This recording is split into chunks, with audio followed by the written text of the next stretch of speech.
They're they're All right, we are now they're streaming. they're so Yay! Only 7 minutes late. they can be 8 minutes late. they can they can be so spiteful. All right, so well. let's start since we're running a little bit late now because technical difficulties. We are broadcasting live from deep underground somewhere, maybe in Navis game, maybe not. So today or tonight or wherever time zone you're in, our special guest this month's show is Smegzor, the creator and maintainer of Botman Server Manager. Indeed.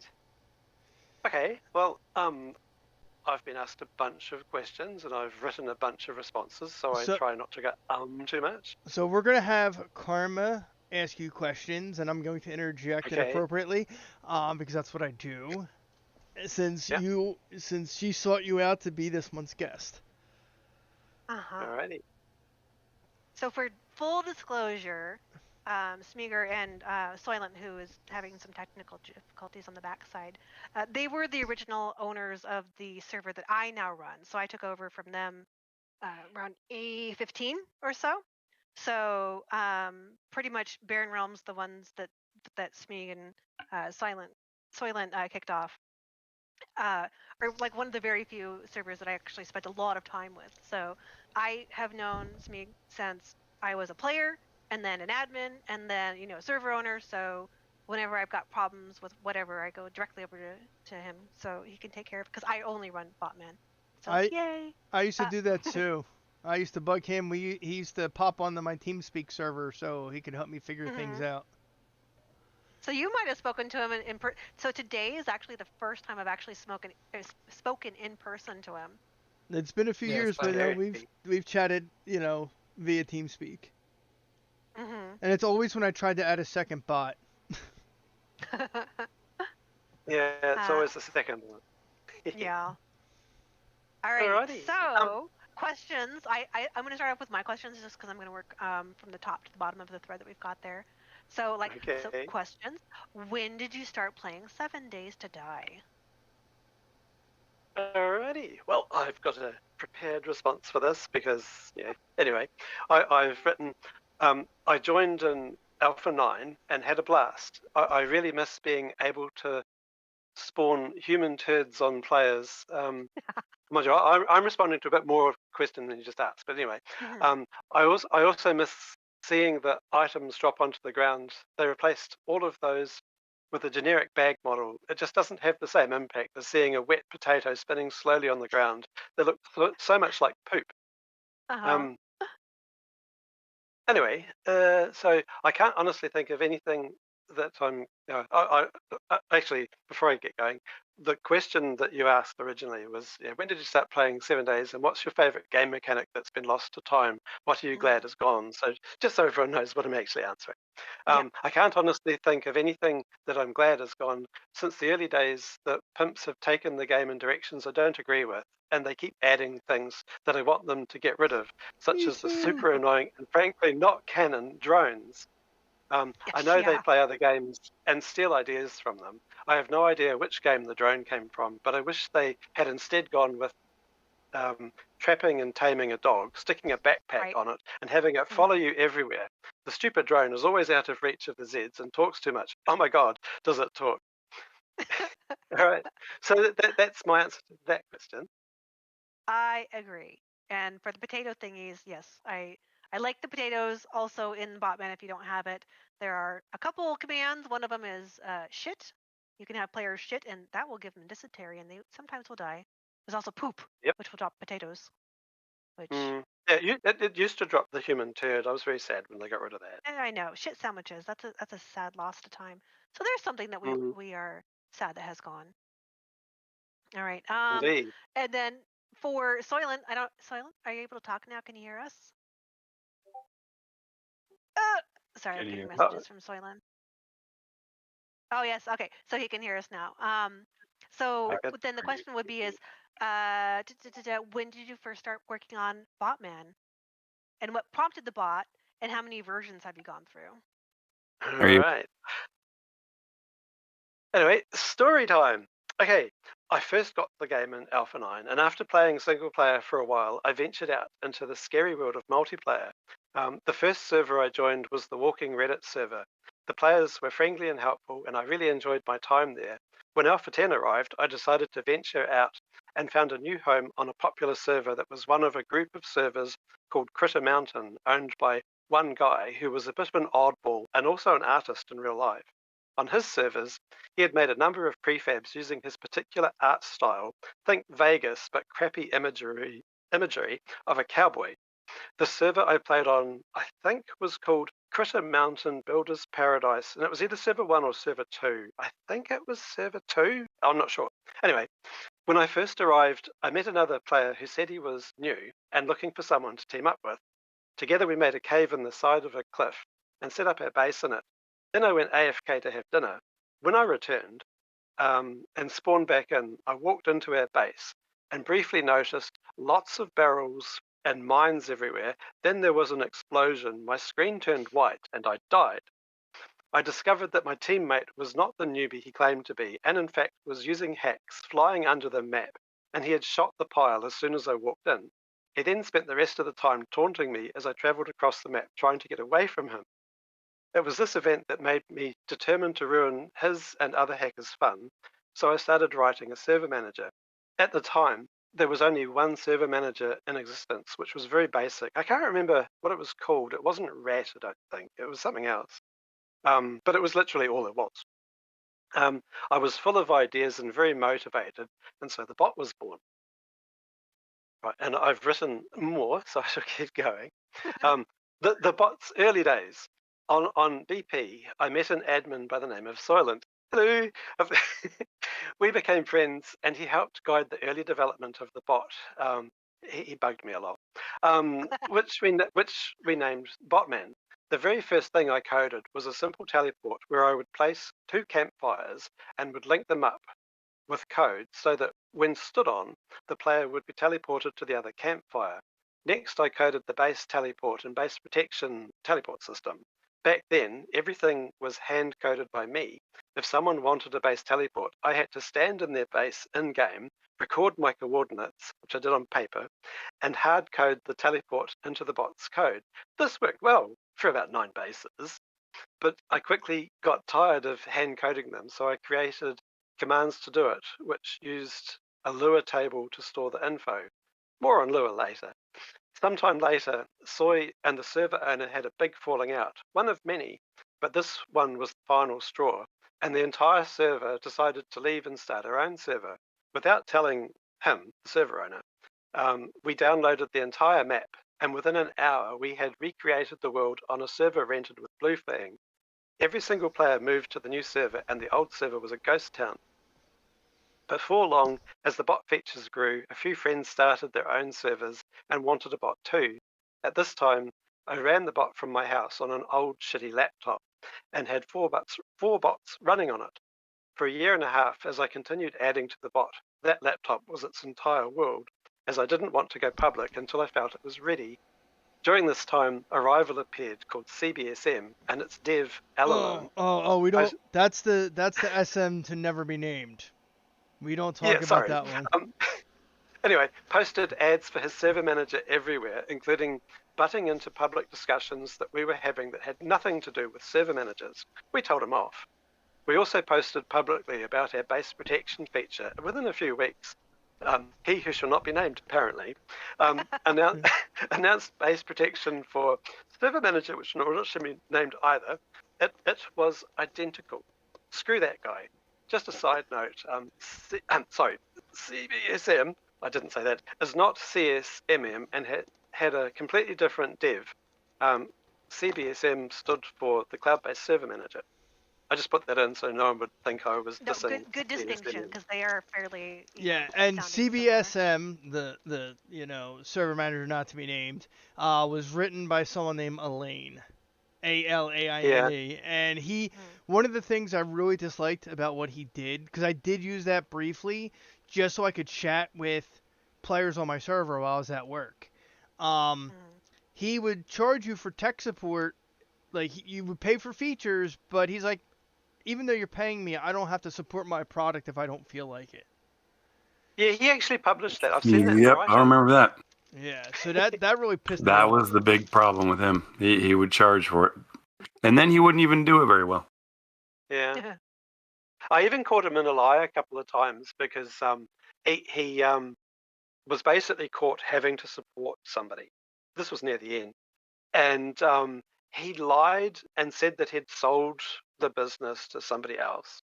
But I knew for a fact that wasn't true. But yeah, he wasn't very sociable, and he really hated interacting with people, which is a bit awkward when Or you're server in this manager. game. Yeah.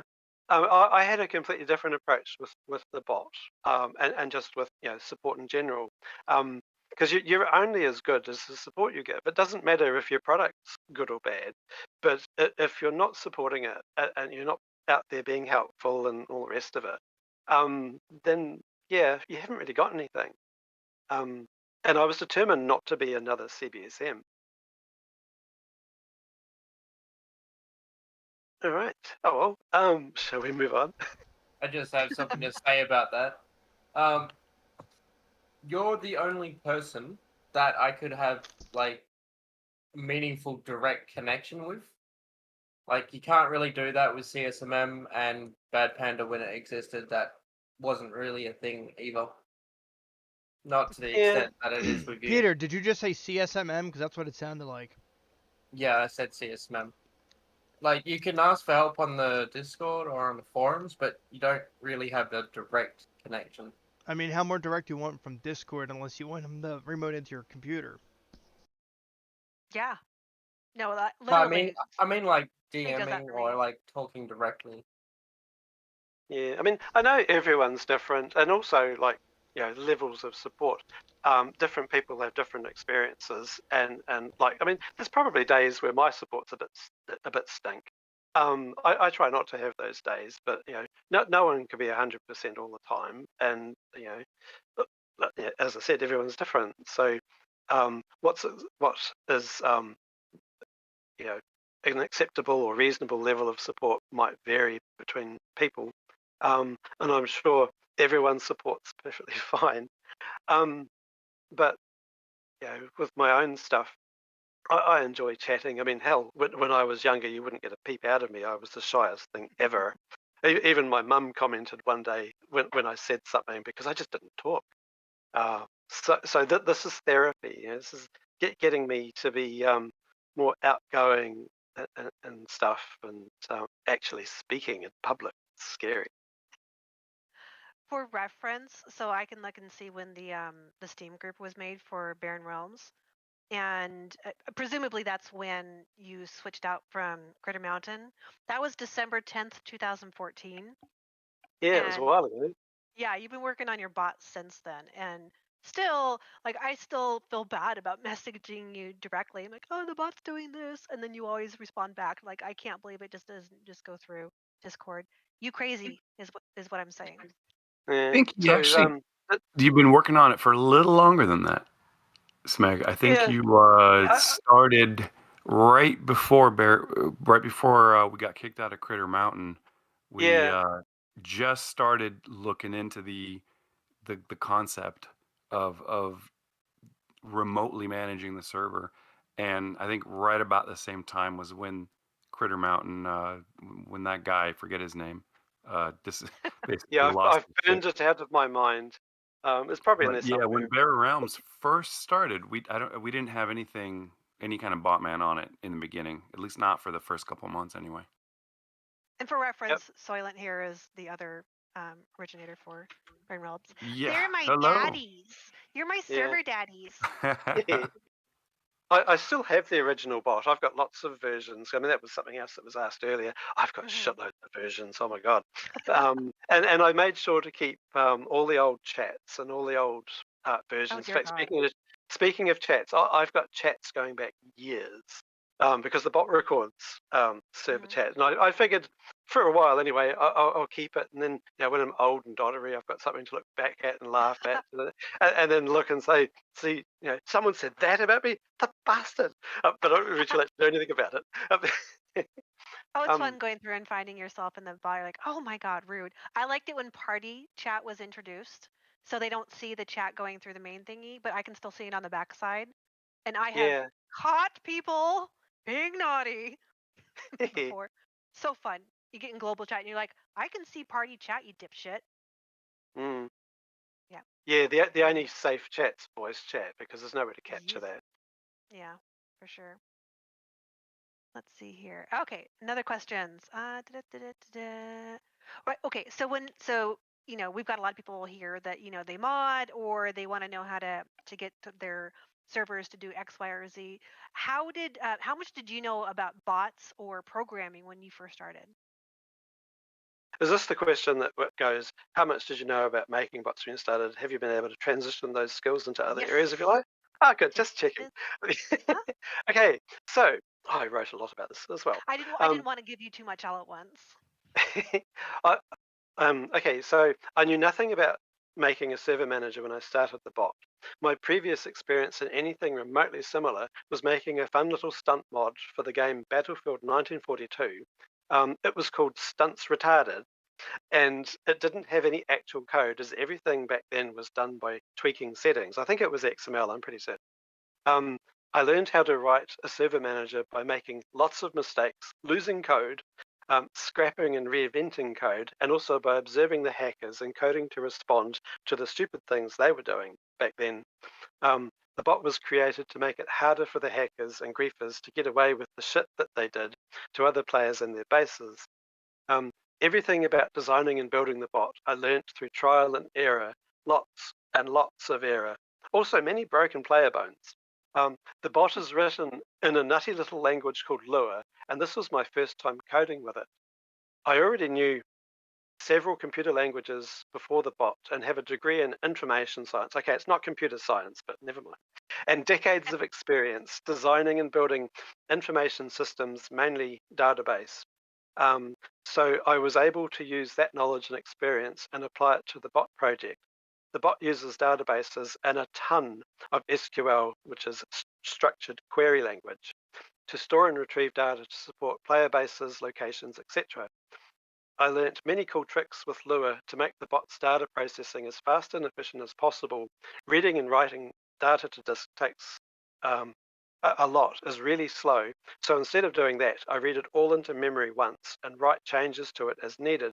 That way my code can access the data near instantly. Another cool trick that made me feel like Notch when he was still cool, Lua can load and replace its own code live while the code is running. Throughout the lifespan of the project, I've been encountering coding challenges and solving them. The bot evolved from simple beginnings into the huge monster of code that it is today. All right, that's my answer to that question. So succinct. That's what happens when you have time to write it out. I know, So, like, I'm a short do you use any so obviously most of us when we're learning new languages, um, inevitably it bleeds over into other things. If only just understanding how like the order of operations on certain stuff. Yeah, and in my case, it was more the reverse direction because I already learned all those lessons. I've been Mhm. coding since 1980. I'm ancient, so I've learned a ton of stuff, and I was able to apply that to the bot. So the bot didn't really have anything new to teach me. What I really learnt from doing the bot was how awesome the 7 Days to Die community is. I mean, I've been involved, well, when I was doing Battlefield 1942, the community there was fabulous as well, though we mostly shot each other in the back, but Sure. that was the point. I feel like I Yeah, played that game. doing stunts and blowing people in sky high into the air. There's a bit of that in the bot, but yeah, it was worse back then. But yeah, so you know, and the other thing about it is Lua is a really peculiar language. It's like well, it's a scripting language. It's kind of considered the glue of doing other stuff. So it's big in things like Gary's mod. But to take Lua and make something that is just Lua is quite difficult because it's just not really suited to that task. So yeah, I've had an absolute blast and learnt a ton of stuff. But I mean, these days I'm doing less and less coding, especially the databases stuff. I mean, doing commercial databases is about the most mind-numbing, boring task you can come up with. It's horrible.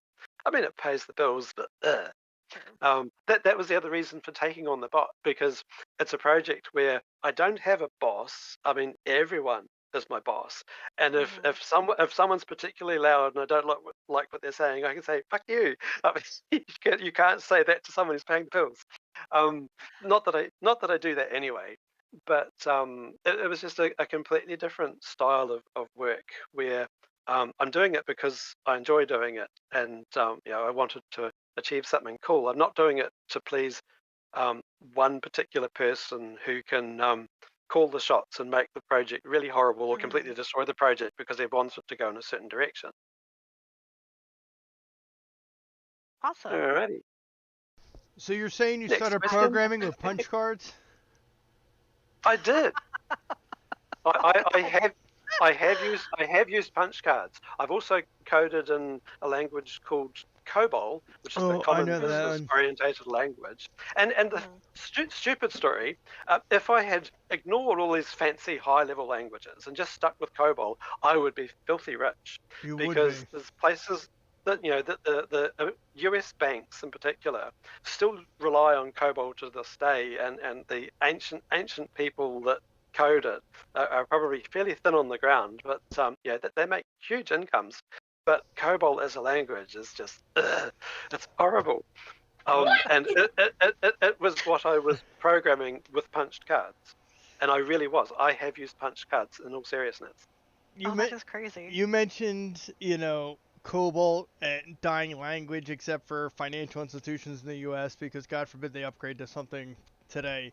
But Yeah. I was over a friend's house today. Now I went to school for network engineering, and I went for Windows MCSE. And if I could go back in time to that point, I definitely would have went with the Unix Linux administration, because one, I wouldn't be unemployed, and two, I'd be making some nice six-figure salary, because that's getting less and less each year. Because Yeah. the older guys are retiring. I've never been like a go-getter as far as that sort of stuff goes. I mean, I don't have tons of certification and stuff. Never bothered. Mind you, the trouble with that is you have to have an employer prepared to pay for it. It's crazy expensive to do it yourself. So I've just sort of followed my nose and done mostly stuff that doesn't really pay very well. And the bot has helped to keep my sanity going. And just be something fun to do. So I've never been about corporate this and corporate that. It's just not me. Now, I'm going to interject with a question here. Karma mentioned that you are going to code the bot for a Windows release? Yeah, I am actually working on that. It exists, it has code. It's got a fair bit to go, because I then got swamped with real work. I have to keep the lights on after all. I'm building two commercial websites at the moment. You mean among other things. you can't code by candlelight? Well, possibly, but yeah, the computer doesn't run on candlelight, unfortunately. If the magic smoke escapes, I've got problems. Yes. Gotta feed the hamsters. Yeah. But I've been observing over the past. Now I've written about this further down, so we'll get to that again. But I've been observing over the past year plus just a decline in the popularity of servers, and I might be a bit out of touch these days for all I know, but certainly for a while there, when the Pimps added the support for Xbox, they also completely fucked over the server browser, and a ton of servers just literally closed overnight because of that. Possibly other reasons too, but that was a biggie. And so the popularity of the bot declined with the popularity of servers declining, and it's just been a general trend of there being less and less demand for the bot. So and it's one of those things. It wouldn't matter if that wasn't the case today. It's going to happen eventually. The game isn't going to last forever. The Pimps are doing their jolly best to keep it in alpha for. Oh my god, that's also my notes. But anyway, so I had to sort of start preparing for the day where it doesn't become economical for me to be hosting other people's bots. because there are costs with that. I think I'm paying nearly $200 a month, and it doesn't take that many bots before, losing a lot of bots before I haven't got enough to cover those costs. And I don't have bottomless pockets to pay $200 a month out of my own pocket all the time. So the Windows bot will be entirely self-hosted. It's got a few disadvantages, because in the Linux world, there's all these fabulous utilities that I can just call upon and magic happens. It's very difficult to do that in the Windows world because the utilities just aren't there the same, or they're too sort of independent, and you can't just easily grab their output and do whatever with. But also the biggie that I struck because of my peculiar choice of the Mudlet program, which is actually a MUD client, which stands for Multi-User Dungeon. It's a text adventure game, and I'm running a server manager with it. And I'm not even making that shit up. That's exactly what it is. But anyway, it can talk to MySQL, but on Windows, for whatever reason, I couldn't get it to talk to MySQL on Windows. So its native database in Mudlet is SQLite, or SQLite 3 specifically. The problem with SQLite is that it's a single user database, which means that something external, such as a web server, can't connect to the database and query it, pull information out or stuff information back in, like you can do with a proper multi-user relational database like MySQL. So for that reason, the Windows bot is going to be strictly self-hosted. I am also looking at making a tiny little GUI for it out of Python. This is all in my notes further down, so I'm talking out of sequence, but that's live chat here. I'm actually cheating with Python because I've never really got into Python. It's not that it's difficult, I just haven't had a commercial need to be coding in it. And never have the time to give it, a serious go. So recently, the world's been taken by storm. I hate that phrase, but it's been taken by storm with ChatGPT, the AI. And so I've enslaved ChatGPT to write my Python script for me, and it does it brilliantly. It's created a fully functional web interface. Well, it's not really web, but a fully functional GUI interface. Which, with a wee bit more slavery, I will have it not talking directly to the database, because that's not possible, but I can have it use an intermediary such as JSON encoded text files, which is messy but works, and have the bot write those and read them back in, and have the GUI do the same, and have a messy sort of handshaking that way. But it works, and it would mean that people running the bot on Windows don't have to not have an interface. It won't be all bells and whistles and glitzy, but it'll be functional and work. I mean, I'm basically, at my core, I'm a functional programmer. Well, at least I like to tell myself that. But I'm not a fancy graphic designer. I can wing it, and it can be okay. But I'm never going to win an award for my amazing graphical designs. Although these days with the other AIs, maybe I can get away with that. Though someone will call me out and say, "You used an AI," and then it's game over. Well, here's a question I have for you then. So I am not super deep technically when it comes to like most of the stuff you're talking about. I've heard of them, but only the wavetops. So when you're saying that you can host it on Windows, would that mean that I could have a local instance? And so if my friends were playing on my single player game, that we could have the bot in there? Well, Like, yeah, the way the bot has always worked, and this wouldn't change, is it connects remotely, but remotely can be local, to the server. So it's connecting through Telnet, and it's connecting, if you've got it, through Alex Web API. So it's not running at mod level. Though if I really wanted and at the time, I could probably expand the Botman mod so that it supported in-game commands and all that. But for various reasons, which I was planning on getting into, but I'll mention briefly, I'm not doing that. At least not at the moment. Mainly because, as I mentioned, I've perceived a decline in the popularity of servers and the demand for the bot. So I have to be very careful if I'm going to spend a ton of time working on some new thing for the bot, because it's a ton of time and effort. And if I wanted to have any hope of in any way being compensated for that time, it's not very realistic. And I don't expect to sort of do a ton of work and be paid tons and tons of dollars for it. I mean, it's a server manager for a computer game. It's not a commercial project, but it's more the time it takes. I mean, the game is still, at least in my opinion, and feel free to disagree vocally or whatever. The game is still declining. So. There comes a point I have to decide: am I going to keep doing big things for the bot, or am I going to start sort of pivoting to other areas? I mean, there's a big demand for a server manager for the game Rust. That toxic pile of human waste called Rust. That game. So I'm very tempted to do that, and if I do that, then I'd have to write it in something like C# in Visual Studio. So doing a server manager for a completely different game would absolutely build on my skills, because it would force me to do the one thing that I never did with the bot. With the bot, I picked Mudlet because it already had a Telnet client.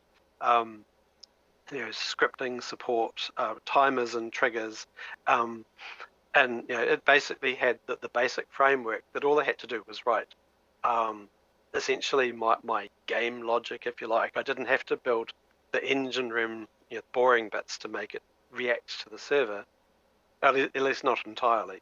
But if I write something from scratch in C#, then I have to either do all that or find a bunch of pre-made modules. But even then, it's not the same as finding a complete project that's got all the essential elements, and I just have to write some simple script to make magic happen. That was a mouthful. Like, I can't even. That sounds like a lot of work. Oh, it definitely is. I mean, the other thing is, if I start a new project, I'm essentially, it would be like going back to 2014 and starting the bot over. And even like if I wanted to rewrite the bot so that it was entirely mod based, it's kind of the same. I have to sort of go back in time almost and recreate a ton of work. And I just don't think that that the demand for server managers is going to last long enough. I mean, who knows? That the Pimps might finish the game tomorrow. I mean, hell, we might get hit by an asteroid. There is an asteroid threatening to hit us, so it's possible. But I think it's comet. Just for clarification, that there's a comet that's getting close to us fairly soon. I think the comet will hit before 7 Days to Die hits gold. I agree. Yeah, absolutely. Yeah, the world will end. The day, well, actually, the day before they announce it, that's it. We're all fucked. So. Wow, has it been 7 days yet? It has probably. been, at least. Sounds almost like Star Citizen. Actually, I've got a fun story. It's also in my notes. My notes are very comprehensive, but I shall skip really to the fun are. story. My goodness, you're No. so prepared. So fun story about the Pimps. And I think I got this from Soylent originally. Yeah, I did. Two of the was it Hunick brothers? But two of the Pimps brothers. Richard and Joel. They used to work for a game called Duke Nukem Forever. Do you know what that game was famous for? This is a trick question. Boobies. Yes. You went to the strip club and hit the space bar and threw the money, and they would flash you. That's what it's famous for, not being a first-person shooter. Also being, I think, 10 years too late? Yeah. Something like that. 15. Well, my memory says it was 15 years in development. It might have even Yeah. been 16. It was not a penny less than 15 though. And apparently, and this is in some article or something that I saw online, but apparently much of the time where the devs, including those two, were working on the various iterations, because they reinvented Duke Nukem Forever multiple times, but they played an awful lot of World of Warcraft. So anyway, to finish that story, sadly the Pimps are carrying on the fine tradition of taking forever to finish a game. I think they did finish one game though, and it was a real terrible game. I forget the name of it. Oh, But I posted some links because I think I the remember you guys 7 talking days about is like that. their second game, I think. Mm. It was like some kind of futuristic police squad game, wasn't it? Or a Was SWAT that the game, I one? think. Was that the one you showed me where the characters' mouths do not move? I think, yeah, I wouldn't be surprised. It was Yeah, I think it terrible, was. and yeah, it was just a really bad-looking game. Yeah, I mean, posted a link somewhere with something with Yeah, they had actually a not link to one gone of by them. that name too. They changed their whole they weren't TFP at the time. Yeah, we talked remember we about had- this last month, I We had think. found them on LinkedIn and found a bunch of info about those guys, and it was really weird stuff. That whole name. Ah. Anyway, along the same lines, I'm dying for you to ask me the question, which is, what are you most looking forward to in 7 Days to Die's future development? Is that when Hey, is, Smeg, is that when it what, finishes? what do you... Yes. All right, so I'm gonna answer that question. So basically, no more alphas. Oh my God, finish the game already. And then I go on about the fun facts. But yeah, I would love for the Pimps to stop adding new features and ideally optimize their game and give us a stable experience. I don't want endless new features and changes of direction and all the rest. And I don't care if I can see the reflection of my beard on my knife as I'm holding it in front of my face. But it's That's so not important. pretty. It is pretty because I Yeah. am Mad Mole. You must have nice I remember when they reflections. first brought in the motorcycle. What a nightmare that was. Uh-oh, Oh, the, yeah. the We mini actually bike, had to yeah. completely ban it and remove it from the server because people were just driving it straight into the ground and clipping right through the ground, and the bikes never despawned. So you'd have just Yeah. all these bikes under the ground just sitting there. Yeah, If you and look speaking at of on my speaking profile, I of still have mini bikes are evil there. Sorry, got a little bit of a time delay here. yeah, speaking of vehicles, the gyro, that exact model is also in Rust. In Rust, it flies much better. The controls are great, and then there's 7 Days. Yeah, not so much. It's horrible in 7 Days. I don't know why they can't get the control of vehicles better. I mean, it can't be that hard, surely. Listen, But it's just awful. if you're gonna give me a helicopter, give me a helicopter. Don't give me a stupid gyrocopter. If at the very least, give me like the little, bubble hopper they had in MASH. Yeah. With the big windshield, it holds two people, and maybe you could sit two Bell. people on the side. Yeah, give me something like that. It doesn't have to be fancy. It doesn't have to have weapons, but let it take off and land like a helicopter, not like, oh, it's a gyrocopter. It's not a it's only a copter because the blades are on top. Yeah. Because I still need a runway to take off and land. Yeah, way back in the day when I was playing Battlefield 1942, there was a mod. It was to do with like the Korean War or something. I forget exactly what it's called, but it had helicopters in it, and I used to have they're really hard to master. Like you'd hop in the helicopter, it would immediately flit upside down onto its propellers and blow up. So it took real skill to fly. But once you mastered it, you could fly them anywhere. And I used to have fun flying through the forest at ground level, chopping soldiers' heads off. You couldn't actually do that, but effectively that's what I was doing because I was a stunt flyer in that game, and I routinely flew at ground level at full speed. Even in the big bombers, I just fly at ground level, decapitating everything. It was glorious. And you just couldn't do that sort of level of flying in this game. Mind you, it's not really intended to be a flying simulator, but it's just Right. really, really bad at even the attempt. Anything that lets me decapitate stuff is wonderful. I Yeah. mean, if we're going back to the Battlefield series and flying, Vietnam.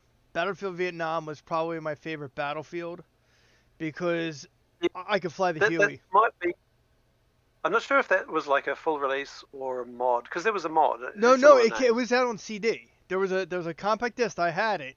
It was like I don't know, Yeah. it was one CD or two CDs, but it was a full game by itself. You didn't need Battlefield, whatever. It was Battlefield Vietnam. And, I always got accused of cheating in Battlefield. I mean, I specifically played 1942. I didn't really go for the modern warfare games, but my favorite weapon of choice was the bazooka. And the thing about the bazooka is it's a fire and forget weapon. Yep. It's kind of hard to cheat with it because, like, how? Even if you had X-ray, you've still got to know when to fire, and your rocket, your shell has got to arrive and get the guy. There's so much that they could change direction. Anything could happen in the multiple seconds because I'm always firing from practically across the map, and I've never cheated. But I got so good at working out the lag and timing that I could snipe the snipers with a bazooka and always get them, because there was also a bug in the game where after the distance got beyond a certain amount, the shell would be considered by the game to hit the player, even though the shell was physically, several meters above their head. The way that the physics was calculated, it thought that the shell went right through target. So you got really, really good at what we called cloud sniping, where you weren't to hit a specific spot in the world. You weren't aiming there. You were aiming at a cloud, and you had to get it pixel perfect. But I was in a competitive gaming group in that game, and we practiced for hours standing like in the starting spawn point, and we could shell the enemy's starting spawn point within seconds of the round opening up. And we were always getting in trouble for it because we were just expert cloud snipers. In fact, and there was one map in particular. I think it was Iwo Jima, where you've got this big carrier and the enemies launching off that, and I could snipe the planes the instant they spawned on the deck. And of course, the players would be trying to get into them. They'd hop in, boom, plane blows up, and then they start sniping me. But I could do all of that whilst moving constantly left and right. It was extremely hard to hit because I got so good at using that bazooka that I could be super accurate whilst on the move. Because it was just hundreds and hundreds of hours of practice. For a bazooka. That's kind of fun. Yep. Yeah. Well, I didn't like using guns. I found them kind of cheaty. It was much better with something that took several seconds to arrive. It's much more satisfying. It looks like we're I boring. like that you put the time into it. It looks like we're boring Peter because he's opening up some 7 Days to Die. Called out. No, that's not good. I anyway. am here, but you guys have kind of got me to get my shit together. You're like, oh, I want to do this. Oh, I want to do this. I want to do this. Well, you better ask me a new 7 Days to Die question. Yeah. I have several. Okay. New questions. Now I'm going to be hitting Naz's questions. What is Okay. the craziest thing that you've seen in your time with 7 Days to Die? Funny shenanigans, crazy server events, mods, uses for your bot, drama, etc. The drama's going to be fun. Should I see where I put that? I It's in know there that somewhere. I've specifically been killed Oh, here as we a are. player. I for a found damn it. bot. Okay. So I wouldn't recommend copying this, but it is possible using the bot to replace any block with another block. For example, a few times I replaced all of the air blocks in a friend's base with hay bale blocks. I never did that to anyone else, and it can go horribly badly wrong. So yeah, it was fun watching them dig it out though. I think once I switched something around and one player's base got filled with the chimney stacks, the block, which if anybody's messed with that particular block is a nightmare because there is no hitbox. Okay. That Yeah, was I at least tricky. picked something that they could just pick up. But anyway, there's more stories. So the bot can freeze a player in place. I noticed server manager that shall not be named prison did this too, but the bot did it better. I didn't use it as a prison, but if a hacker was discovered, you could say freeze Joe. The bot would not allow the player's coordinates to change and would immediately teleport them back to there as soon as it detected a change. Hackers can teleport, etc. But there was one time we did it to a Chinese hacker and he fought and fought the bot trying to move from the spot, but you can't win against a script. The bot is full of references to other games, movies, etc., and the freeze command makes the bot say, "Stop right there, criminal scum." I like that one a lot. Yep. I've used it. Awesome. Yeah. All right, so there's more. So one server linked locations with physical teleports and made a TARDIS with rooms. It worked really, really well. I mean, I explored it, and like you'd have a room, and there'd be like a doorway, just a big white doorway at one end. As soon as you stepped into there, you stepped into one of the bot's teleports, and it would teleport you to somewhere else. So effectively, the smallest structure that you started with had multiple rooms that were as big or bigger than the starting room, but you were teleported, so you didn't really see a transition from one to the other. You just instantly appeared in the next room, and if you went back, you were teleported the other way. So that was probably the most creative use of those physical teleports that I've ever seen, and it just was amazingly well done. Couldn't believe That's it. cool. Yeah. Anyway, so all right, there was one popular server which closed years ago. They had problems with the server breaking and needing to be wiped very often. I learned that its main admin was into recreational drug use and would then try to do server maintenance while high. I'm not even making this up. This is 100% true. I think I know who you're talking about. Yeah, I think so too. I could name drop. I won't name drop the admin, but I could I name drop won't the either. server. Anyway, Please their proceed. players. That their players had the patience of a saint, and despite having to start over and over and over and more overs, they stuck with that server like glue. This reminds Until they me didn't. of this reminds me of one of the rarer Easter eggs in the bot. One of the bot's commands is stop. It is used to stop a few things, such as tracking a player or recording random teleports for a location. On super rare occasions, the bot will respond with hammer time. That happens to this admin I was just talking about, and his reaction was priceless. I happened to be watching the chat live, as this was before the bot went public, so there were only 4 bots. He then typed 3 dots, paused, and typed, "Did the bot just Smeg?" Right. I have seen plenty of dramas over the years, lots of bad stuff too. There was one French-Canadian guy who made it his mission to be the #1 popular server. His methods, however, he would make a fake copy of a popular server and would be completely horrible to his players in the hope that they confused his server for the real one to tarnish the reputation of the target server. He even changed his name and appearance to look like the server owner. He would send goons onto the real server to cause trouble, and he had many, many Steam keys, so he was impossible to ban. I gave him a lifetime ban from ever having a hosted bot. He even went so far as to rent a bot under a fake name and claim that we had to host it because he had paid us and it was illegal for us to refuse service and refund him. Yeah, nah. So, yeah, High Hope had fun giving him his money back and telling him to fuck off. I once got threatened that an admin would call my local police that I was harassing them. What happened was I had a new bot order from a server in Ireland, and the server owner and head admin were in a relationship.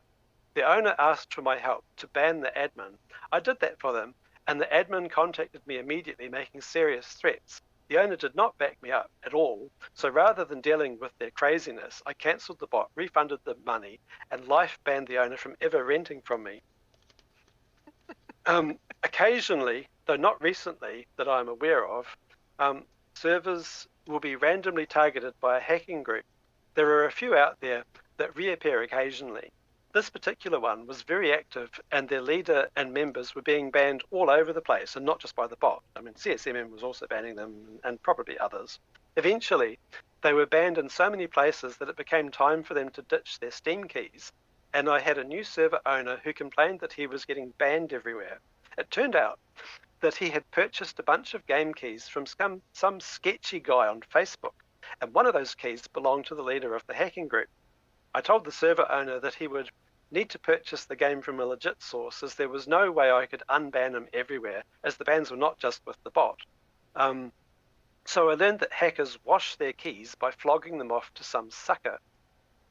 I occasionally get crazy emails from a particular individual accusing me and High Hope of various conspiracies, and I'm not talking about us copying anyone. That's an entirely different crazy conspiracy, completely untrue.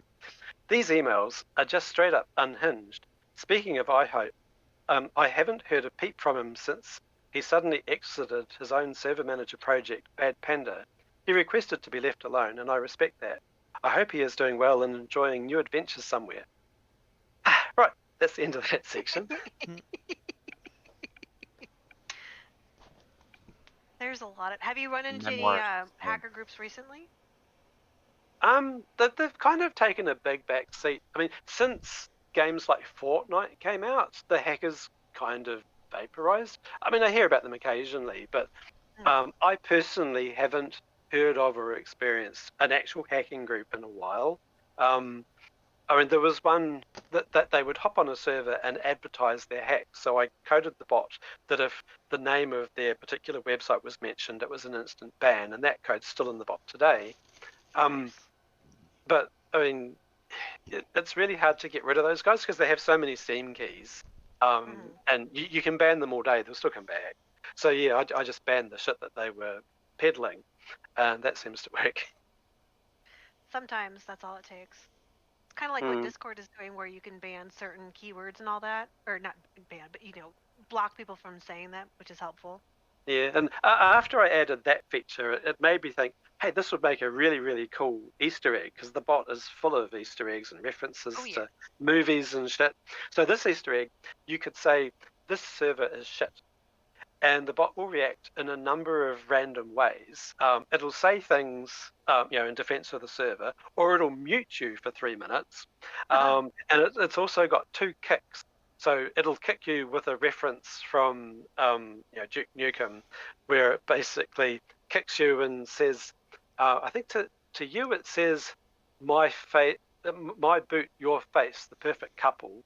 And on the server publicly it says, whatever, I think the line, but it was the one about being all out of gum. Yeah, that line. You probably know it. I'm here to kick ass and chew bubble gum, and I'm all out of gum. That's the one.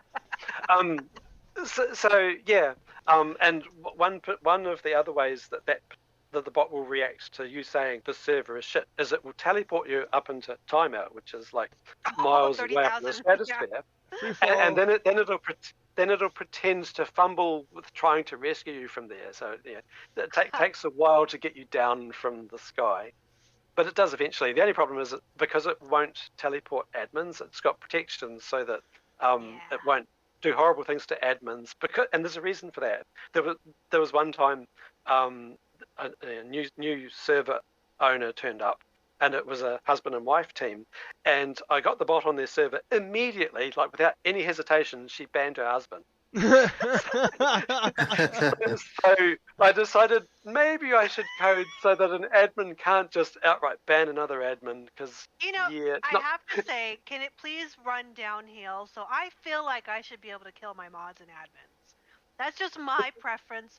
I don't think it's fair that I can't just automatically use the shit command on them. I take umbrage at that one. You have to blame Soylent for a lot of these, because it was at his insistence that we rigged it that, in particular, you can't fetch another admin. I mean, his logic at the time was that he's busy helping a player in-game with something. He doesn't want to be yoinked out to somewhere else. Yeah, and we also had a problem of malicious admins at the time as well. That was part of it.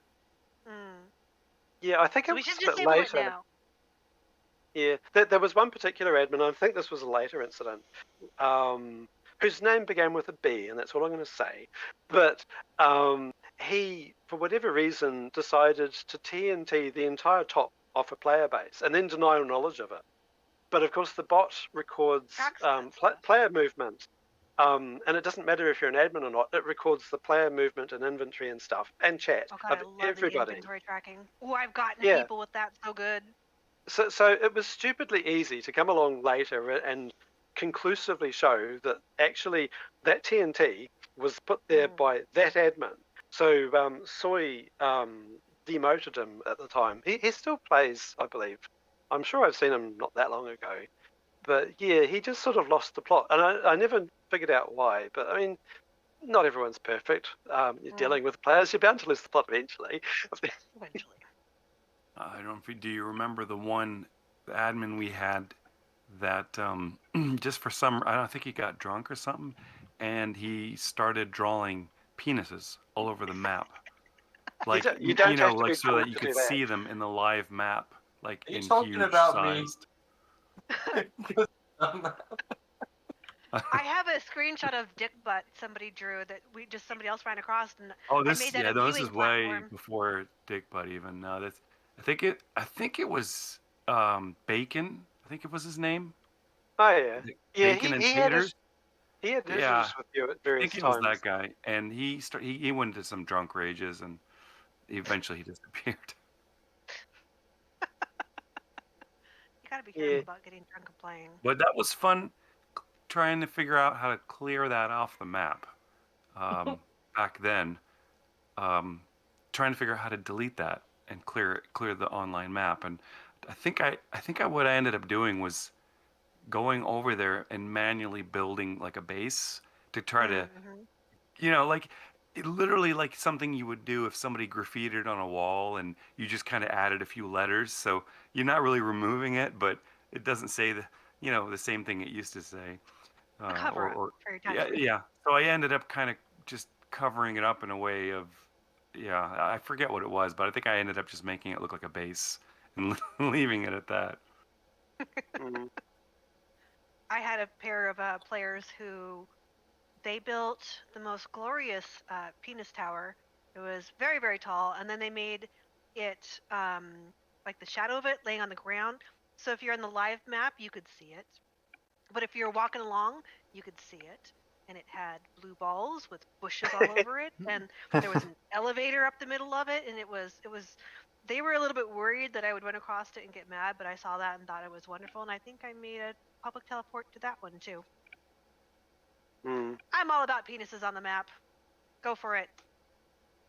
Let's see. Yeah, No That comment. sounds pretty artistic. I've got several stories in my notes, and one of them sort of is along that line. I sort of want to. I'm dying to read. These are entitled "Funny Stories," and in there is included what you were just talking about. So, can I start my funny stories? It'll take a minute. Have at it, Smee. This is all for you. All right. So in the bot's early years, when it was only on a handful of servers, I used to personally jump in when a suspected hacker was detected, and I would hide under the map, watching them in person.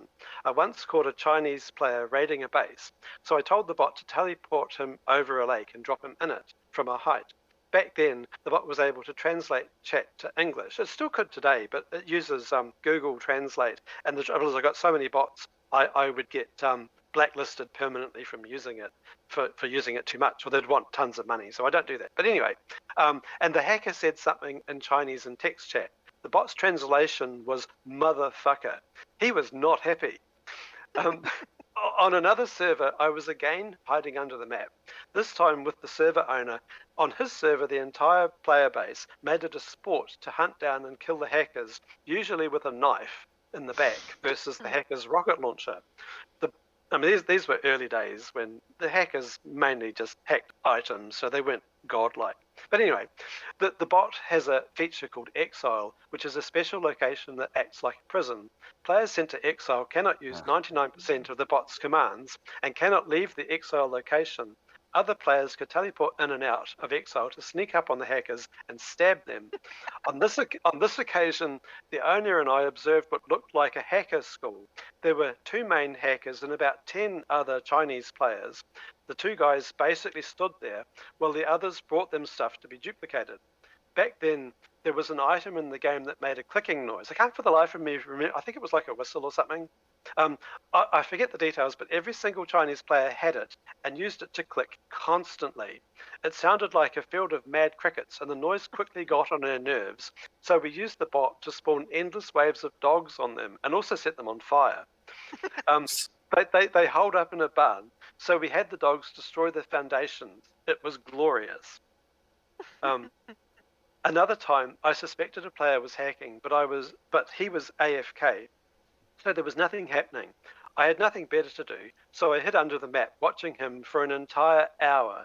Eventually, he came back to his computer and slowly flew under the map and turned around looking straight at me. At that moment, I banned his ass. Years ago, there was a server called Haven that was run by friends. Players made giant 2-dimensional sculptures, you know the sort of things, Mario, other Mario characters, and giant dicks. Even the bad players would occasionally show their creative side with giant fuck yous written on the ground. Good times. I've got a screenshot somewhere of that. Anyway, there's more stories. So, playtesting new code in the bot doesn't always go to plan. On one occasion, I coded a player teleport and tested it on everyone at once. Unfortunately, as I was still very new to the world coordinate system, my teleport coordinates were not integers, so the server sent everyone to 000, which is under the map, in the very center of the world. Everyone immediately fell, and I heard several surprised reactions in voice chat. I was super sorry and never did that again. When A11 arrived, the Pimps changed the damage system, but badly, so that doing literally anything would give your player a sprained or broken leg. The base teleports were particularly deadly. Then again, the bot was responsible for countless broken legs during playtesting in the early years. We even turned it into a sport with skydiving onto hay bales or into hopefully deep water. Right, that's We the still end do of that, by one. the way. Just letting Yep. you know, we still do, I have a Skyfall place, and I modded in. I made a trampoline to recreate how the hay bales used to behave. We still do Yeah. that. So I remember that. I haven't done it for yonks because I don't really play that much these days, but I used to try and get run over by the airplane that zooms past, dropping supplies.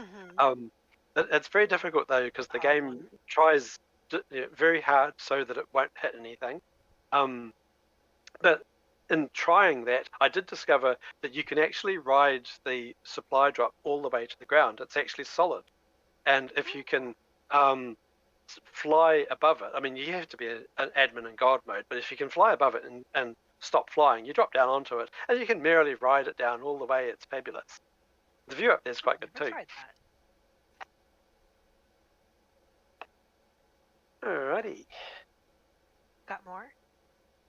I'm just having a look. There's unasked questions, I think. I've Okay, actually what's the next annoyed one? players with the airdrop. Hmm? So I would jump on top of the airdrop, and the players would be down the bottom, and I would loot it while it was in midair. I never did that to anyone. I mean, there's a certain line that should not be crossed, and I consider that. Admin abuse. Admin Yeah. abuse. Oh, actually, that reminds me. I actually know more than once, but there was one in particular where I was on a server. I think it was Barren Realms, and there was one other player there. Might have been somewhere else. I can't remember. But the other player was accusing me of harassment, and it was because the server was spawning hordes on them. Because it did that back then. It was before the Pimps did any sort of balancing of that. So if you were the only player, and I think I just joined it, so he'd been the only player on the server for a while, and of course he hadn't moved around, so he was getting endless waves of hordes, and he outright accused me of spawning the zombies on him on purpose, and then he rage quit. But I mean, what can you do? I was completely innocent. It's hard for life.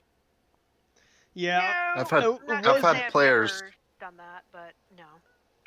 I've had players purposely ask to have hordes of zombies spawned on them. Oh yeah, we have a whole command. The horde me, or the gimme. Yep. The gimme.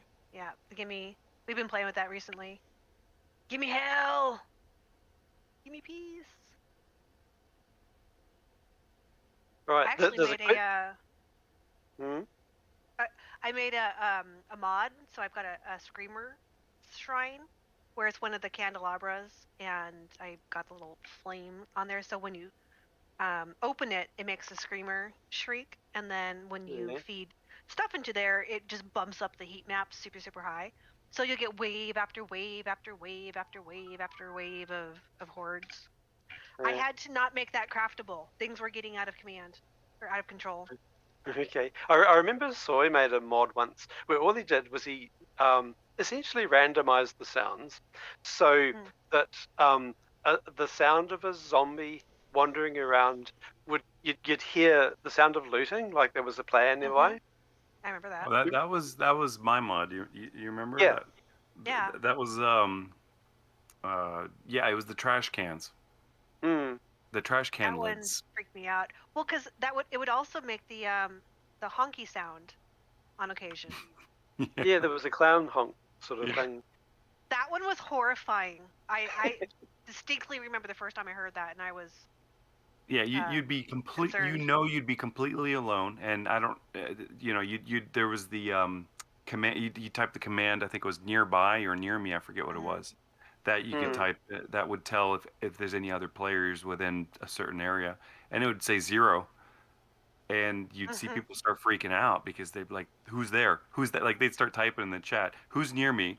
You know, and it was just the zombie sound effects of looting. I think at some point I had him use an arrow shot, but I had I eventually took that one out and just left the trash can lids. Oh, it was a fun one. Yeah. It was You know, awesome. I mean, it made sense. I mean, the zombies just knocking things over. You know. Sure. Yeah. The bot used to mess with like if there's a player alone on the server, eventually the bot would offer them a cup of coffee, and it would say, Here's some coffee. It's 6 months old, but you know, and it would say random stuff like quiet in here, isn't it? Yeah. Do you remember So when we were trying to punish people for using the gimme command? Because there were so many other bots or mm, no, they were coming from other games, I think, and they were typing /gimme, yeah. and you had wanted to try to do something with it, but I decided I think we were just going to punish them, and this at first the /gimmes would I think what eventually happened was they would randomize. You would get either junk or it would Mm. spawn zombies on top of you. See, Mhm. with the Yeah. /gimme, Gimmy's evolved. I hate giving stuff away for free, and the people that come right to the You can server and turn just that off. /gimme. Yeah. No, I just spawned them like like a dozen zombie bears. Mm. /gimme, Yeah. So boom. yeah, we had automated that because people used Yeah. to just do that. I mean, everybody was doing that coming in, saying the /gimme, and we came up with a whole bunch of different weird things. Yeah. To I throw at eventually them. rigged it that you could just set a limit, and a cooldown, so it could you could rig it that they could only do 1 an hour if you wanted, and some servers did that. But some other stuff, I don't know if it's still there, but if I used to have it that if you did gimme too often, instead of giving you a gimme, the bot would randomly say something like gimme, gimme, gimme. It would just say that. Um, you reminded me of another one because there's tons of Easter eggs in the bot, and one of them that would happen. There was a time where if the players had, if the world was hundreds of days old, players would basically have killed off all of the zombies. So new players would turn up, and there'd be basically no zombies anywhere that they could find for days, if they even found any. And they would complain and say, "Where are the zombies?" So they said that so much that I rigged it that if someone said, "Where are the zombies?" The bot would spawn a crawling zombie Steve on them. So, I didn't. but I rigged it that it would only do that to new players. So once they got a certain amount of time or whatever in the server, it wouldn't do that anymore because I didn't want it to get abused. It was just a gag for the new guy who was that annoying player you really wanted to kill because all they ever said was, "Where's the zombies?" They come in and they just complain about shit. Oh, my favorite is when they come in and within 60 seconds they're asking, "Does anybody want to group up?" No, you're a bad person. I bet. Mm. They're never not terrible. My players like the gimme because they like to get the zombies, so that's their thing. They like more zombies. Yep. Mostly. Yeah. Sounds about right. And we have about. I've got yet more. No, go ahead. I was going to say that there's yet more unasked questions. The one in front of me is. I'm gonna have to fly through these a little bit faster because we've only got 12 Okay. minutes left. Yeah. Okay, ask away. Alrighty. What? Let's see. What are you most looking forward to in 7 Days to Die future development? Besides it going gold, because we've already covered that. Yeah. Well, I've actually covered that one because all I said was no more alphas and then a big rant. So I covered that one. But yeah, How about I beta would, for another 10 years. Yeah, basically, I would like the game to stop being alpha. I think it's been alpha so long that it's kind of silly and meaningless. 2013. 10 years. Yeah. 10 years on alpha. 10 years. Well, actually, it would be 10 years on December 13th, which I think Steam says the official release date. So, That's what if Wikipedia says. Yeah, so... Anyway, next question.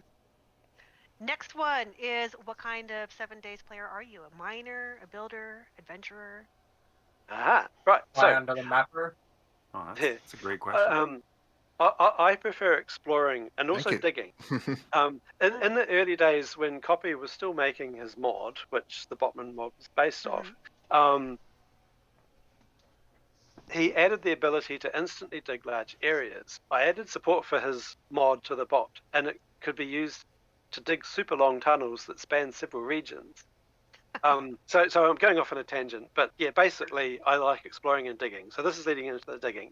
There was a player on Barren Realms whose thing was digging tunnels exactly like that by hand. His tunnels were so long that they spanned in a straight line multiple regions. They just kept going and going, and it took him like a week to dig them. Anyway, when he learned that the bot could do it instantly, he was not happy. In fact, he immediately rage quitted the server and never returned. I tried to tell him outside of the server that the feature wasn't there specifically to do his work, but he wasn't having a bar of it. So yeah, you can't please everyone. But yeah, I've never really been a big fan of the zombies. I like exploring and digging and not having my shit kicked over by a naughty zombie. But that's just me. I kind of wish that zombies would spawn underground. I get that they don't, but that would be fun. Make a mod for it. Anyway, like next question.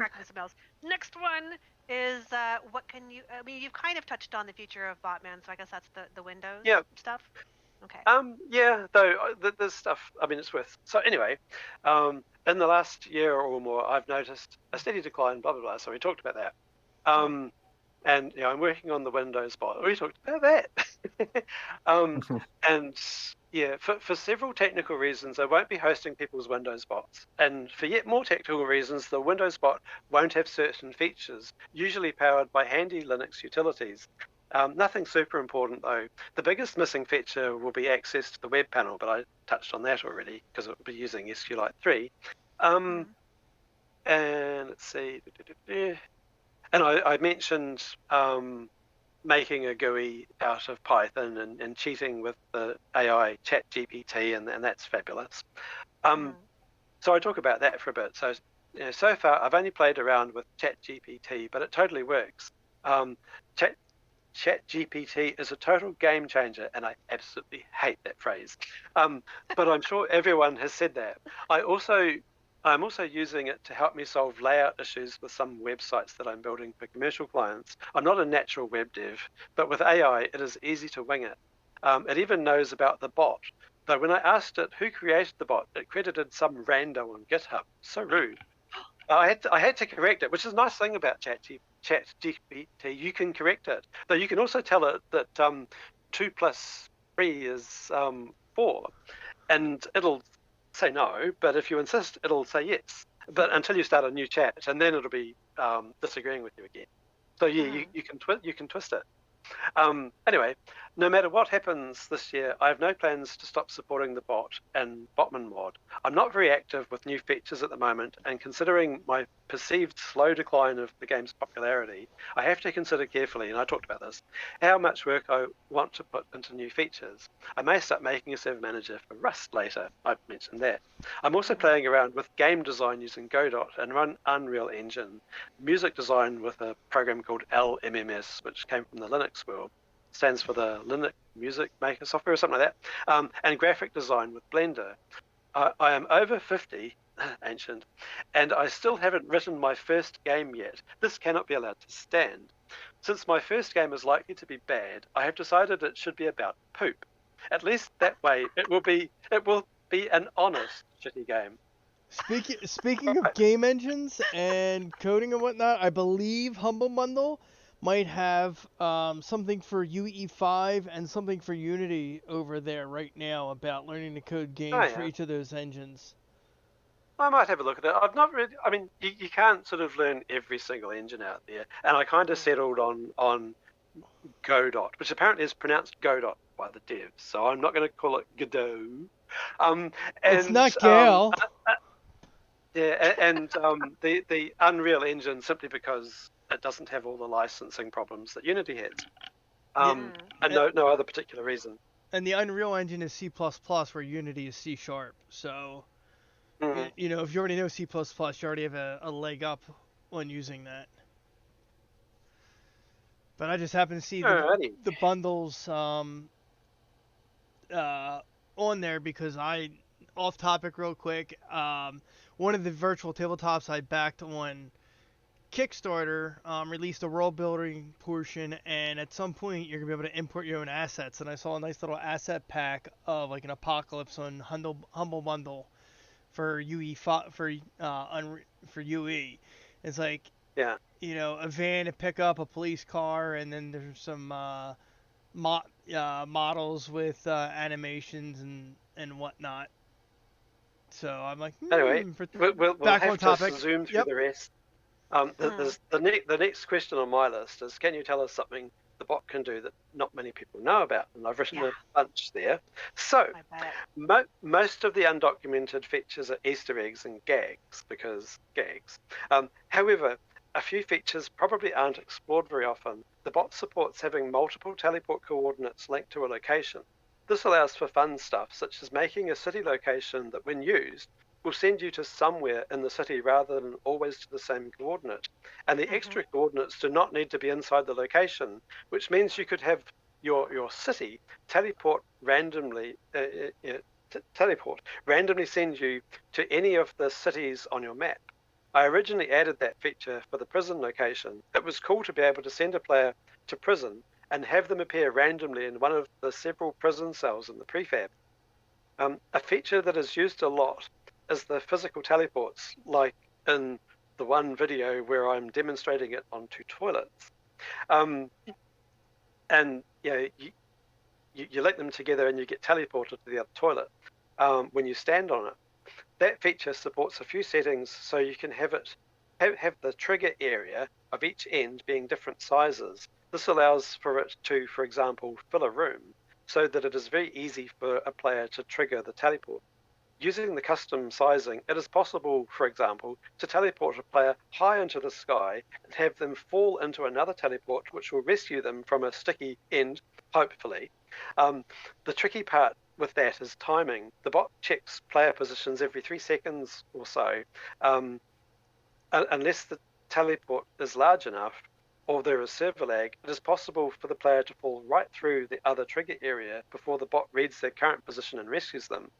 I used this to chain 3 teleports together. The first one sent you high above a lake, the second one teleported you to the bottom of the lake, and the third one rescued you back onto dry land. Next to the first teleport was a sign saying, "This teleport is broken." Another feature is the hotspot. currently, all a hotspot does is private message. Private message is the player that triggers it. It works like the teleports in that the player's coordinate enters the trigger area. Any player can use hotspots in and near their own bases. They could say, keep out Derek, or anything at all. Later, I want hotspots to do a bunch more, such as teleport, spawn zombies, give items, etc. But only admins will have access to those features. All right, we're on to I the like next that. question, which is what are some of the biggest challenges you've faced developing a server manager for 7 Days to Die? I've written quite a bit. I Alphys. better cover it because according to me, we've got 2 minutes. All right. Mhm. So the main challenge is not breaking every bot whenever I release updates. I have different code branches so I can do limited testing and only risk breaking the bot on a few friendly servers who don't mind their players spontaneously combusting or some other minor annoyance while I work the bugs out of the next update. Managing such a large amount of code is always a challenge, but I solve that by organizing and structuring it such that there is a ton of code reuse and reuse of coding patterns. If the code was simply hacked together, it would take forever to trace bugs, and the code would break constantly. Apart from being tidy and organized in my code, hey, at least I'm tidy and organized somewhere, I have a ton of debugging code that I could turn off and on. It allows me to narrow down a bug to a specific line of code, or at least close to the real cause. It can be quite tricky when the error that I see is a symptom of the real issue. To track those down, I have to inspect live data and usually have someone typing commands endlessly while I watch the debug output. Fun fact, the bot's code is single threading, which means that it does no multitasking at all. Well, kinda. The bot's engine, Mudlet, has triggers and timers and can run code at any time, but the code that it runs is single threaded. The result is that the bot appears to be multitasking across in-game chat, the lounge, and the web panel, but it really isn't. Lua is blazingly fast, running at near machine code speeds, which is amazing, considering it is an interpreted language like Python. I actually had to slow the code down in places to prevent it overloading the server, since the bot can react at speeds right down to 1/100th of a second. Another challenge is keeping up with the changes that the pimps keep doing to the game. Features come and go. The pimps occasionally break stuff, and not always on purpose. And once in a while, they do something big. When A11 came out, it took me a week to get the bot compatible with the changes, but by far the biggest change was when they added support for Xbox and other platforms. It took a few months for me to get the bot compatible, and on top of that, the Botman mod needed a compatibility fix as well. I'm very fortunate in that OC, who is right here, that the dev of server tools is friendly and willing to share his knowledge and code with everyone. Once he helped me understand how to make the Botman mod compatible again, and with a small sample of code, I was able to apply that to the rest of the mod. Prior to that, I wasn't very experienced with maintaining the Botman mod, as it was originally written by a number of friends, including Copy, Stompy NZ, and Ragnarok, and High Hope. These days, it is just maintained by me, but I also credit OC in the mod info for his assistance. All right, I think I have covered absolutely everything. I hope so. Let's see. And We have one more from Soylent. He wants to know, Okay. did you ever come up with the idea of using a mud program? Oh, right. Well, I kind of covered that already, but it was Kind essentially of covered it, but you didn't quite cover it. That's sorry. It was Okay. a bit of a cheeky question, I think. So when I started, came up with the idea of writing the server manager, of course, I would have to code something to connect to and parse the telnet stream, which is just endless garbage, especially back then. Oh my god, it's awful. And react to events within that. And it would also need some sort of timers for events and whatnot. Whereas there were two Mud clients. There was Mudlet. I forget what the other one was called, but Mudlet was based on Lua, and the other one used Python.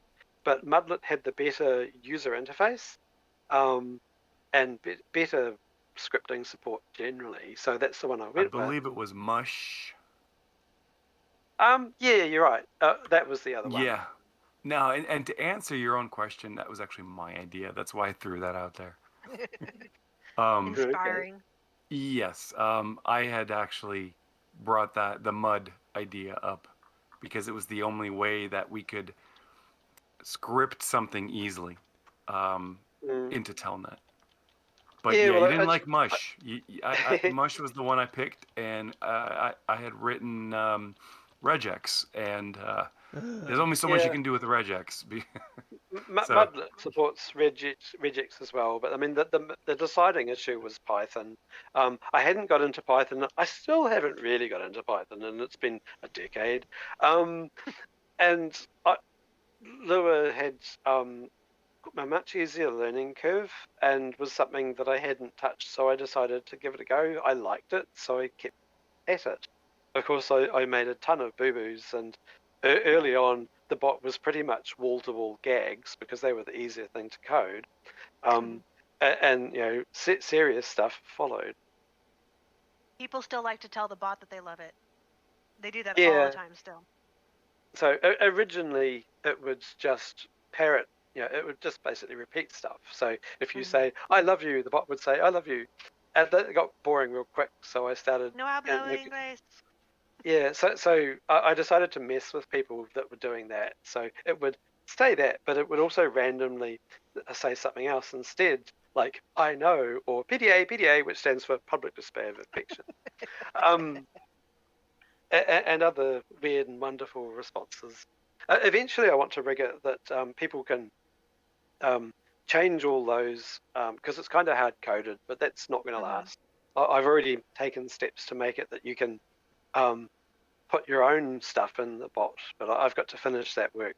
It's nowhere near ready yet, but that'll come. It's one of the big couple of features that I do want to do because I think it's worth doing, and it you know, helps with the longevity of the bot. Because I mean, one of the early things I did with the bot was I gave you the ability to name the bot, which was huge. It was one of the biggest features of the bot because I mean, it's so simple and tiny and silly, but it makes such a big difference if you can name your bot Bob or whatever floats your boat, because otherwise it's just a thing. But as soon as you give something a name, suddenly it's wearing a hat and glasses did and a funny anybody mustache. rename their bot? I could have sworn there was one server that when you initially came out with that, they renamed it to something else. My But bot was otherwise, named most people Jarvis. don't, do they? I think Jarvis was popular, yeah. I used Jarvis and I Yeah. used Friday for a second server. Yeah, but it's got so many names. I don't think that many servers just call it bot. Everyone renames it. It's one of the There was first things always they do. Botman. I've never seen it by any other name. Yeah. I call can't mine change it. People Zombo. won't understand. Oh, yeah, Anyway. that's true. Baron Realms can't change it. We're OG. We are There's no way. OG. That's Yeah. right. Home of the Botman. I'm about to wrap up because it's actually my wife's we're over. 65th birthday. So I've got to take her out to dinner shortly. But anyway, just a quickie. The name Barren Realms, I used to play lots of silly little games on public bulletin boards. I actually ran a public bulletin board back in the day. And one of my favorite games was Barren Realms Elite, where you basically, it was a war game. You built up troops and equipment and stuff, and then you would send them into this giant rocket ship called the Gooey Kablooey, and after Calvin and Hobbes, and it would arrive on the other server in their game and start spewing out troops and tanks and everything and blasting the shit out of their economy. And my server, we always attacked the Australians because I'm in New Zealand. And they always accused us of cheating because we would start a new game, and the very first thing we did on day one was started building a Gooey Kablooey bomb. But they would start sort of building up their farms and shit first. No. We just went immediately to war. And then they get really shirty when this bomb would arrive before they're ready. But I named the server Barren Realms in homage to Barren Realms Elite. So there you go. And it round. I remember that. I actually asked you what to name it. Yep. And you had brought that up. That was one of your first choices, and I was like, that is perfect for this game. Yeah. It is exactly what at the time at least that's what the server looked like. Just barren realms. There's nothing there. And yeah, that was a good name. I definitely like that. Yeah, You did come up with that one pretty quick. I think we should let Smeg go now. He has to take his wife out. You know, I don't mind being a little bit over. Yep. I have one more thing I want to talk about, but I don't want to hold Smeg up because his wife is waiting and we don't want him in the doghouse. Well, actually, she's not. She's gone ahead of me. She left a couple of hours ago. But yeah. So now just he's have to saying make sure- he has a 2-hour That's even drive. worse. I just have to make sure I arrive at the dinner location on time or I am in trouble. But I've still got like an hour and a half, so it's fine. It takes 20 minutes to get there. I'm not worried. All right. But if you would like me around for your question and it's quick, fire away. Well, Otherwise, it's actually not a question for you. It's just something because we were talking about Botman and you mentioned optimization by TFP. So I just want to drop a little teaser that there is a modder who is working on an optimization whose name shall not be named until it's ready. Yeah, I know who you're talking about. Right. Yeah, we've Okay. we've had a private conversation, and the testing he's done so far is having hundreds of zombies with over a dozen players and no lag, and having a giant building fall at the same time, no lag. Oh, nice. So, we here at 70 AC, literally me, once it's ready for testing, is going to get a pre-release copy of it. And what I'm announcing now, is we are going to do an event to test this. It will be available staff and an additional, say, right now I'm just going ballpark of six people, if they're interested, from the Discord who would like to participate in this and maybe do it as a stream event. But I will set up a server once I have the required stuff that it will be creative so we can build a nice big horde base and try and blow the shit up. Is this a server mod or a client mod? This Or both? this is coming with a server mod.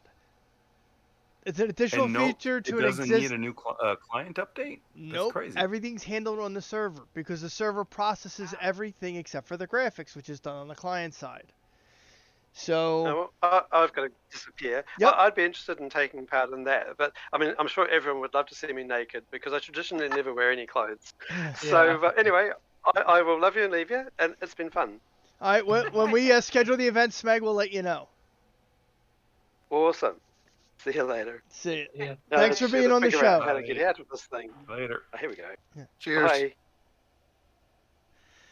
So Righto. with that being said, I want to host an event. I will put up a server. We will select some interested parties from the Discord. And Should definitely blow up your server. and so besides staff, I'm looking probably for like an additional 6 people, maybe 7. Well,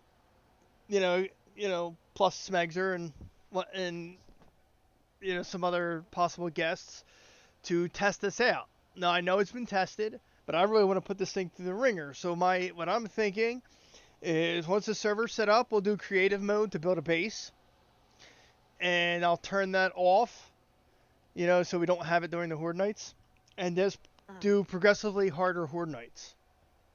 So I'll start it off with, say, 8 zombies per player. We do a horde night, we fix up the base, then from there, increase it. So first horde night, blah, blah, blah. I'll back up the main TTW, fast forward, to the next horde night and double it. So 16 zombies per person, and then 32, and then whatever the game maxes out at. I really want to put this through the ringer and see what happens. If it maxes out, but it would definitely crash. Yeah, I don't think it maxes out.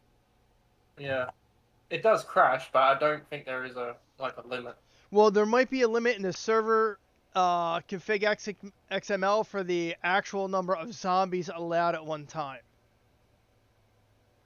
That might have a hard limit. I'm not sure. Someone would have to That'd check be the easy to file. test. Just in, yeah, you can just like Well, if you increase go the on with zombies. one, if you go on with one player and vanilla, you could test that pretty easily. See Yeah. what the limit is. So at some point we create an event. We'll get some members from the Discord who want to participate. Besides, our special guests and VIPs, like Smegzor and Stallion's Den, that are outside the staff, and then we'll see how it goes. Because I would really like to put it through the ringer and see, how it functions. Because I know what test the author did, but I'm even thinking maybe generate the server with Compo Pack. To add some added stress. Yeah. Or at definitely least would. import one of Stallion Den's like larger Mega. buildings. Yeah. That can be accommodated. That would be insane. That's like hundreds of zombies spawning during Horde Night. Yes. Yeah, pretty much. Like, I want the 7 days to die server to crash, to see if it can crash with all this extra. Is this gonna have any other mods on it, or is it just gonna be like this in a combo pack? I'm not even 100% on Combo Pack. I might just bring in manually one of his POIs. I'll probably just hook up my CSM to it, just in case we need some stuff. Basic server manager stuff. But and that and a locks or Alex, however you say it. I never know how to say it.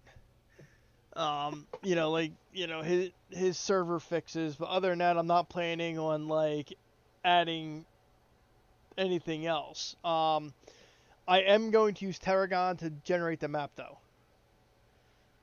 I played What's a little. that? Teragon is the new map maker from Pillay. Has he finished it? Yes and Well, no. It is alpha. it's released, but he still has some features to add in and some optimizations to do, but it is usable. I have generated a couple maps with it, and they look pretty cool. So he needs to add more features in to make it a more fuller application, but that's coming, as well as optimizations. Because I think now for like a 8K map, I think it takes somewhere in the vicinity of 10 to 15 minutes, because it'll do the one process, and then once that's done, it'll generate. It's like, oh, well, you want roads? Hit continue, and then it generates the roads, which takes more time, and that's one of the optimizations he's working on. Is for all that to take less time. All in one go, so it's one button and then it spits out the files. Well, so it generates up to a point. So it'll generate all the biomes and the buildings, the POIs and stuff like that, and then it stops. And then there's a continue button and a stop button. If you hit the continue button, it will then generate the roads and any bridges to go over rivers and stuff like that. And that takes an additional amount of time. So is Compo Pack part of that, or that's separate? Compo Pack is separate. You don't Compo have to- Pack is done by Stallion Den's bunch of people. I mean, is there an integration in his program for Compo Pack? They're working on that. Yeah, there is a way to do it. Someone put out a video on how to incorporate it. It's partially supported, not fully supported yet, but Pillay's still working on that. It's one of the things he's still working on. But it is in a usable state. You can generate a map and use the map. So, I'm looking forward to actually putting out a map, with the Teragon generator. And then, I've got mine running on one. Do you? How's it working? It's not bad. I mean, the rivers are super deep chasms, and there's no asphalt on the roads. So What are I they? just went straight vanilla settings. There's just gravel everywhere. Oh, okay. There And I don't are. think there's any wasteland. I don't think there is either. I don't think there's any wasteland. You might be able to add that in the advanced features. I'm not, the advanced tab, I'm not sure. And he made the text on the console to see what's going on very, very, very tiny. It was awfully small. And I'm like, I will, I might have to mention that when next release and see if you change that. But I'm like, I can't read that. I'm like, if I need to see something, I can't read that. I need to open up the actual log. Is it available There was a publicly? Yes. Yeah. In fact, Need a link? where did I post a link on our Discord? Because I want to be starting up No. my server again next week, and I've been struggling to find a good map. Hold on. Support staff. Where's it at? YouTube. Brain drain. The in-game map generator is not that bad, but It that's really what isn't we're that waiting bad, for. no. Oh, is it? I Yeah, mean, media I'm not file. saying it is. It's just Copy I link. want to like. I've been generating maps upon maps upon maps to find something that I like. There's a The link. Teragon is good for more realistic looking, like Yeah. the biomes blend better. There's the there's the burnt forest and all. Let me see if I have. Hold on. Where's Teragon at?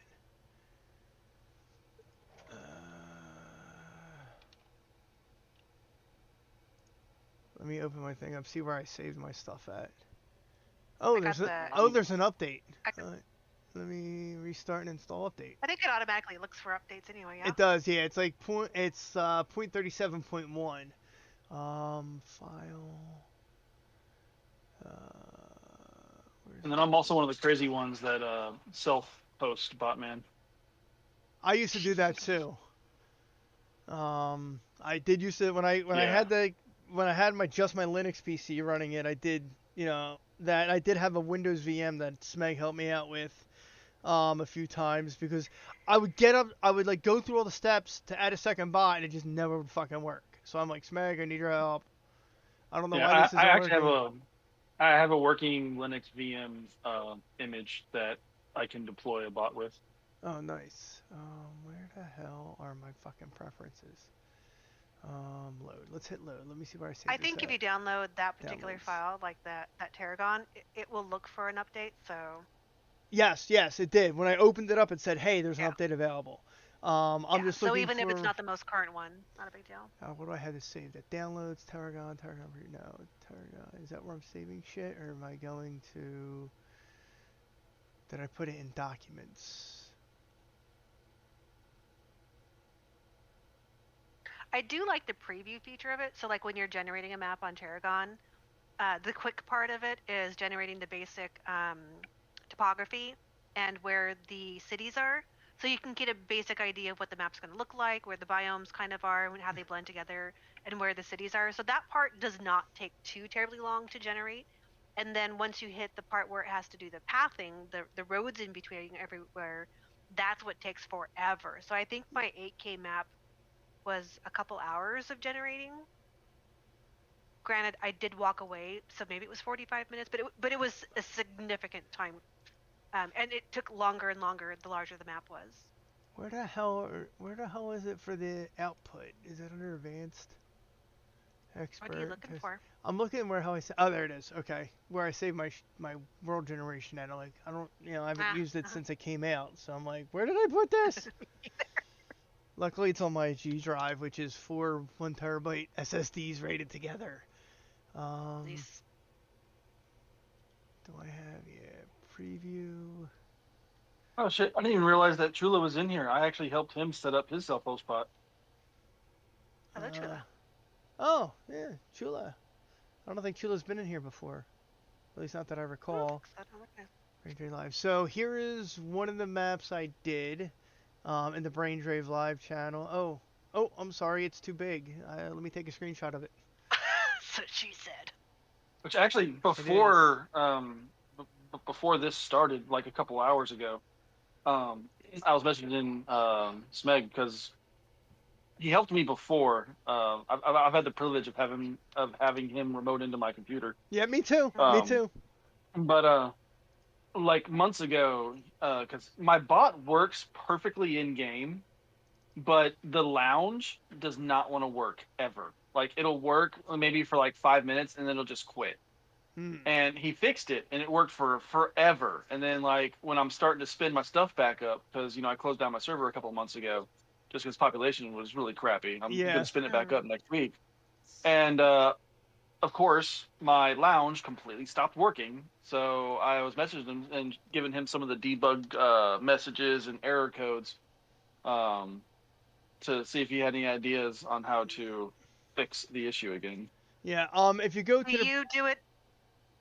Do you use the web interface or do you use the IRC version? Well, the web interface is only for his hosted bots. yeah, Yeah. you don't Yeah. get that Like if you I have that self-host. too. I still only use IRC. Yeah, if you self-host, you don't get a web panel. Yeah, which is disappointing. But yeah, Which I'm actually excited for the Windows version. yeah, if you go to the Brain Drain Live channel, I just posted 2 screenshots of 2 maps I generated. Yeah, that looks badass. Yeah, they're everything cool blends looking. in nicely. Like the mountains have snow on them. There's some desert mixed in. Mm-hmm. You know, the bottom one I like a little bit more because it's got, you know, a couple like bigger cities. That's an 8K map, by the way. Mm-hmm. There's like think nothing trying- there except the cities. I mean, there's wilderness POIs, I think. Well, maybe yeah, there's a few. But there's some rivers, roads, I bridges. have a live map up if anybody wants to see. What I would like to make is like one of these, but like the entire thing is just city with like small grass patches people can build in. So Ingen can make that pretty easily. yeah, we are still broadcasting, so I'm going to stop the broadcast here. So anybody who's tuned in, thank you. I never see the live chat, so if you're chatting in YouTube, I'm sorry. Come to the Discord. So until next month, I will post in the Discord about the event when it gets figured out, and we'll take some applications if people are interested in joining to test out the new feature coming soon with the optimizations. So until next month, we will see you later.